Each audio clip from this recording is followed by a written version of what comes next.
എന്റർപ്രണർഷിപ്പിലേക്കാണ് താല്പര്യമെങ്കിൽ ഞാൻ കൊമേഴ്സ് എടുക്കും. ഇന്നൊരു പക്ഷേ ഡോക്ടർമാരെക്കാൾ ശമ്പളം വാങ്ങുന്നത് കൊമേഴ്സിന്റെ മേഖലയിൽ പോകുന്ന CFA പോലുള്ള കോഴ്സുകൾ കഴിഞ്ഞവരാണ്. CFA, അതുപോലെ തന്നെ CA, CMA, ACCA പോലുള്ള കോഴ്സുകൾ കഴിഞ്ഞവർ ലക്ഷക്കണക്കിന് ശമ്പളം വാങ്ങുന്നു. ഓഡിറ്റർമാരായിട്ടും ഇൻകം ടാക്സ് സ്പെഷ്യലിസ്റ്റുകളൊക്കെ ആയിട്ട് അവർക്ക് ആ മേഖല തിരഞ്ഞെടുക്കാം.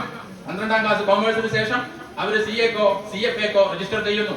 അതിന്റെ ഫൗണ്ടേഷൻ കോഴ്സും ഇന്റർമീഡിയറ്റ് കോഴ്സും അതുപോലെ തന്നെ ഫൈനൽ കോഴ്സും കഴിഞ്ഞിട്ട് അവർ വലിയ വലിയ ഓണ്ടർപ്രണേഴ്സ് ആവുന്നു. അത് നിങ്ങൾക്കുള്ളതാണ്. ബിൽ ഗേറ്റ്സിനെ പോലെ നിങ്ങൾക്കും അത്തരത്തിലുള്ള വലിയ സംരംഭകരാവാം. നമ്മുടെ യൂസുഫ് അലിയെ പോലെ റിട്ടൈൽ മാർക്കറ്റിന്റെ മേഖലയിൽ വലിയ സംരംഭകരാകുവാൻ അവസരങ്ങൾ നിങ്ങളെ കാത്തിരിക്കും. ഞാൻ പറഞ്ഞത് ഇത്രയേ ഉള്ളൂ. ഞങ്ങൾ പഠിച്ചിരുന്ന കാലത്തെ പോലെയല്ല. നിങ്ങൾക്ക് അവസര പെരുമഴയുടെ പൂക്കാലമാണ് നിങ്ങളുടെ മുന്നിലുള്ളത്. ഇത് ഉപയോഗപ്പെടുത്തുവാൻ നിങ്ങൾക്ക് കഴിയണം എന്ന് മാത്രമാണ് അനുഭവത്തിന്റെ വെളിച്ചത്തിൽ നിങ്ങളോട് എനിക്ക് പറയാനുള്ളത്.